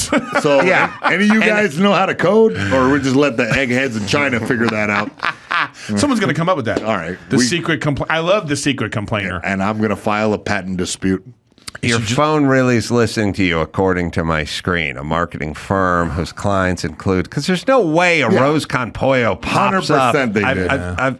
I've seen her look at 1,000 dishes and a Rose con Pollo's never popped up, but I ordered it. Well, at the new arena for the Clippers, it's all face recognition now. They no cash, whatever, and they also have microphones at the seats. Well, I was pissed because I went to the there's microphones at this, because when they go, let's make some noise, and they're like, but I feel like there's also a guy like, okay, there he's the CEO of it's talking to and he just Leonardo said this. DiCaprio. Vladimir Putin's listening to everything. Yeah, it's like at this point you go, I was pissed because I went to that Meta shop.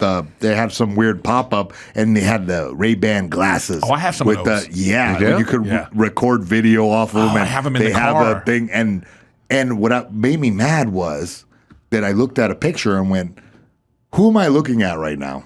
And it said, oh, I'm sorry, I don't give information about people or what they're wearing. And I'm like, wait a minute, what is I know you know who this is.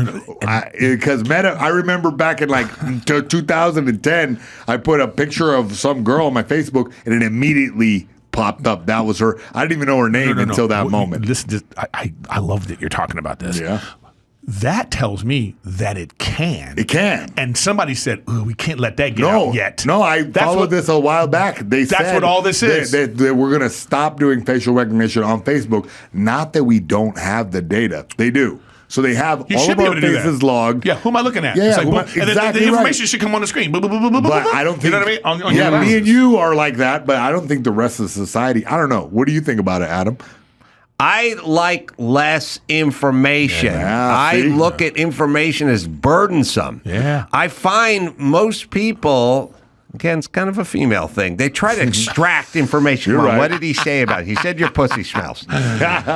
You feel good now? There's a lot of when people say, so-and-so was talking shit on Reddit about you, I go, I don't I'm fine. Yeah, I don't need it. anything. Yeah, I'm watching The Love Boat. Yeah, I'm good. I don't think information begats more information. It's just more and faster.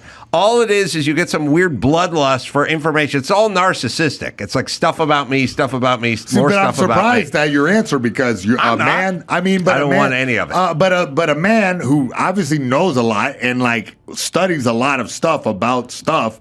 You'd think. I mean, you just want to know about The Love Boat and not. People. I went off the group chat. No, but that's all I want. Listen. I went off the group chat. The height of love you have for someone, at its height, you know when that is when you don't know anything about That's them. Right. Because you fill everything else in with fantasy.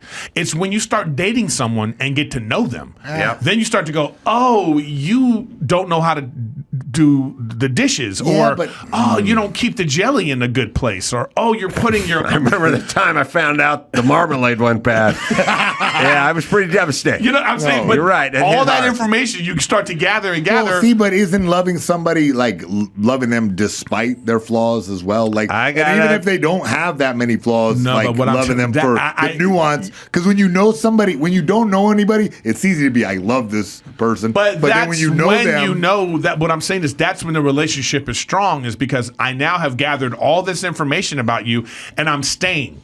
There isn't one relationship that you can say, how long are you in a relationship? Yeah. Okay, so all that you know about this person right now, if you had a time machine to go back to when you first met them, would there be some things you'd be like, oh, I know I'm going to love you, but there's like a couple of hiccups that we can work on now. Listen, most bitches should come with a warning label, yo. Yeah.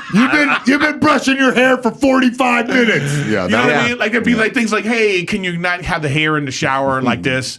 How about just the party being tardy? I mean, that alone. What I'm saying is like you gathered this information. So what he's saying is I totally agree. Like if I meet someone and I'm getting all the information about you on a screen on my glasses before, you might decide, hey, what's up? My name's Eric. And you go, I might be deciding by what I see coming up here. I'll be like, I don't want to go any further. Oh, listen, I don't want anyone I don't want to go any further. What I came up with from doing Loveline for all those years is a saying that said, less history, more mystery. Because I would talk to guys all the time. And you don't like porn. They'd go, oh, my boyfriend, my girlfriend told me that she slept with this guy who was my best friend in high school, and now I can't get it out of my head, kind of thing. And I'm like, you didn't have to know this. Yes, you did not have to know that. You can get past that, He could. Not everybody can. But why is he trying even? You know what I mean? Why volunteer it? It's all I'm saying. It's all unless people ask. Like for if they ask. Yeah. For me, I wanted to know. I wanted to see my wife. I need to see what your dad looks like, and I need to see what a couple of your boyfriends look like. And I'll tell you why. Then I know if she has a type or not. See, if I go out with this, because my wife's a very attractive, good-looking lady, all right? If I were to see a bunch of fuck boys on her thing, then I'd be like, you're not, why are you, something's going on here. But I saw her father, super tall, heavy-set dude. I saw a couple of the boyfriends where I was like, oh, okay, you do like guys like me. Yeah, I get it. Yeah. How could you tell they were unfunny from just looking at their picture? Woo! Adam Carolla, thanks for watching, guys. You'll see Adam tonight at Pasadena. I'll be right back. We're not going to do any better than that. Let's give Eric a plug. Hollywood Improv coming up December 20th, and then Anchorage. Beautiful. Yeah, I'm going to be in Anchorage, do Alaska. Do some man shit, bro. Out. Fishing, something. I might. Give me some pictures on the Instagram, It's going to be really cold. It's dog. December 26th. It's going to be super cold, so I don't know. Better. And it's Eric and Friends. I'm doing it in the lab at in Improv. I love working on new stuff, so come on out and check me out. UnitedHealthcare.com for all the live shows. Solana Beach coming up. Covina coming up. Naples, Florida coming up. So just go to AdamCroll.com for all of that. And until next time, it's Adam Kroll for Mayhem and Erik Griffin saying mahalo.